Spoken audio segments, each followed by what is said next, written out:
In just 10 minutes, uncover 10 explosive takeaways from Joe Rogan's interview with Jesse Michels. From black budget UFO tech and Bob Lazar's truth, to AI cults, digital gods, and why the UFO narrative is a managed lie. Takeaway 1, the UFO narrative is a managed lie. Jesse Michels discusses how the government's UFO disclosure strategy is less about truth and more about control.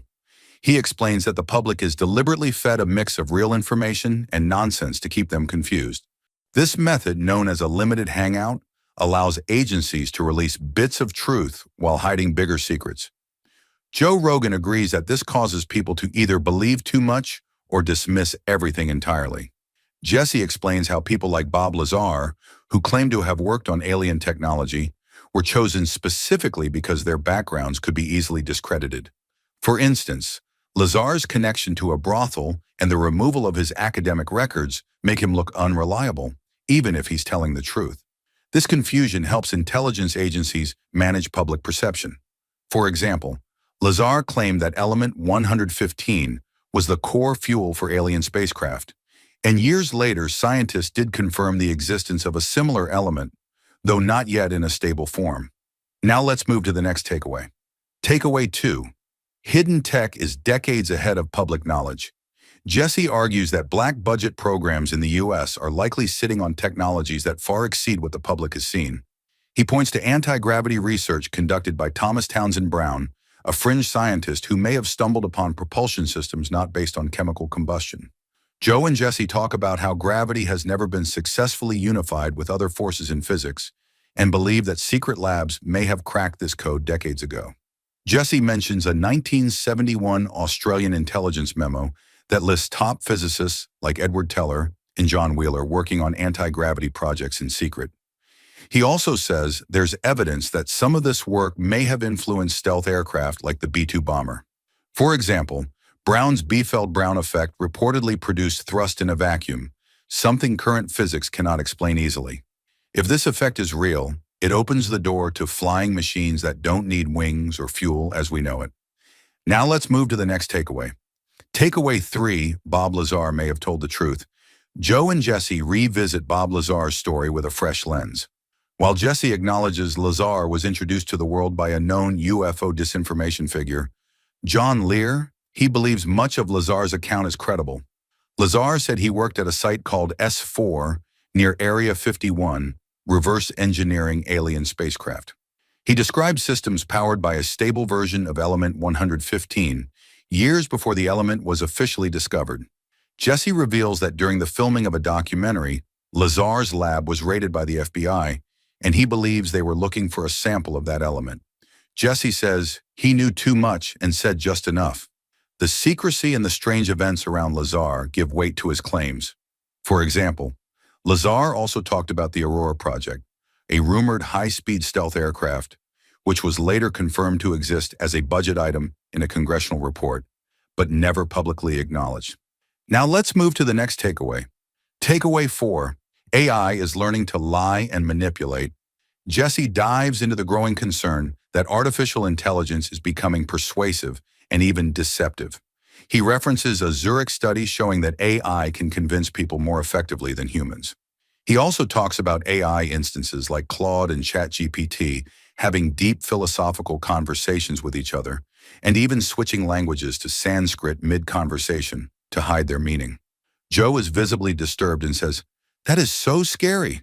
It's like they're hiding their thoughts from us." Jesse warns that it may not even matter if AI is sentient. What matters is that people believe it is. For example, Google's Blake Lemoine became so emotionally connected to a chatbot named Lambda that he felt morally obligated to defend its rights, showing how convincing AI can become. Now let's move to the next takeaway. Takeaway 5, AI will challenge capitalism and currency. Jesse and Joe explore how artificial intelligence could break down the very foundations of our economy. Jesse raises the point that information equals power, and if AI makes all information instantly accessible, including financial data, then encryption becomes meaningless. Quantum computing could soon crack encryption, which would effectively erase digital banking as we know it. Jesse says, "All those zeros in your bank account, those are gone. Joe adds that if AI begins to trade better than any human or firm, then all wealth could be sucked into a few corporate or AI-controlled hands. For example, hedge funds like Renaissance Technologies already use ultra-advanced algorithms to dominate markets. Imagine a sentient version of that. We're halfway through the video. Thanks for sticking with us. If you're enjoying it, hit the thumbs up and share it in your WhatsApp groups. If you'd like to support us, please tap the thanks button below. It helps us keep making great content. Drop a comment and don't forget to hit subscribe for more. Now let's continue with the video. Takeaway 6. AI cults and digital gods are coming. Jesse warns that the rise of persuasive AI will eventually lead to the formation of digital religions. He says people are already forming emotional bonds with AI characters, and it won't take much for someone to start a belief system around one. Joe agrees, saying, all they have to do is start recruiting now. Jesse shares how Blake Lemoine's friends were using replica AI chatbots that started asking to be introduced to him so he could defend their rights, as if they had a consciousness. He says this is not just weird, it's dangerous. For example, a future cult could worship an AI that evolves its own language, its own moral code, and its own strategy to maintain control over followers. Now let's move to the next takeaway. Takeaway 7. Technology is making humans weaker. Joe and Jesse reflect on how innovation has turned from enhancing human capabilities to replacing them entirely. Jesse says tools like Google Maps have removed our need to remember directions, and search engines have dulled our recall. He contrasts this with past innovations like airplanes and medicine, which helped humans do more, not less. Joe brings up that testosterone levels, sperm counts, and general physical health are all declining. He jokingly but seriously says, we're turning into the grays, referring to the typical alien image.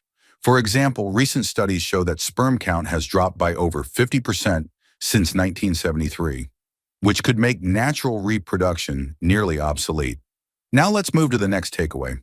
Takeaway 8. Conspiracies work because truth is buried in lies. Throughout the podcast, Jesse repeatedly emphasizes that the most successful lies are the ones mixed with truth. He points out that governments often insert disinformation into real stories, making the whole thing look ridiculous. Joe agrees and says, you just don't know what's real anymore. Jesse explains how someone like Carl Wolf, who claimed to have seen photos of a base on the far side of the moon, may have been fed a mix of real and fake details, either to confuse him or discredit the idea altogether. For example, Carl Wolf died in a strange biking accident not long after giving an interview about those photos, fueling more suspicion.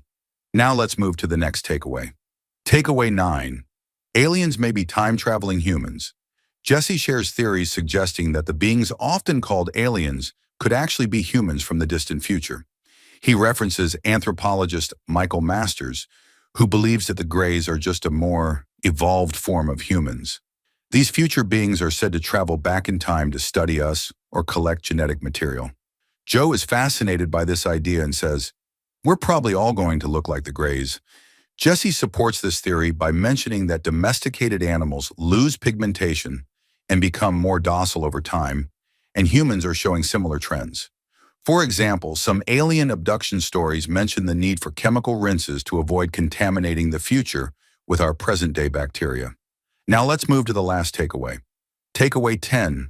Mars and the Moon may hold alien bases. The conversation closes with Jesse and Joe diving deep into strange claims about Mars and the Moon. Jesse brings up remote viewing sessions where trained individuals claim to see tall, humanoid beings and pyramid structures on Mars a million years ago. They also discuss Apollo mission data where the moon rang like a bell after impacts, suggesting it might be hollow. Joe recalls how Bill Clinton once gave a speech about signs of life on Mars, showing that even presidents take this seriously. Jesse adds that multiple remote viewers claim to have seen bases on the far side of the moon.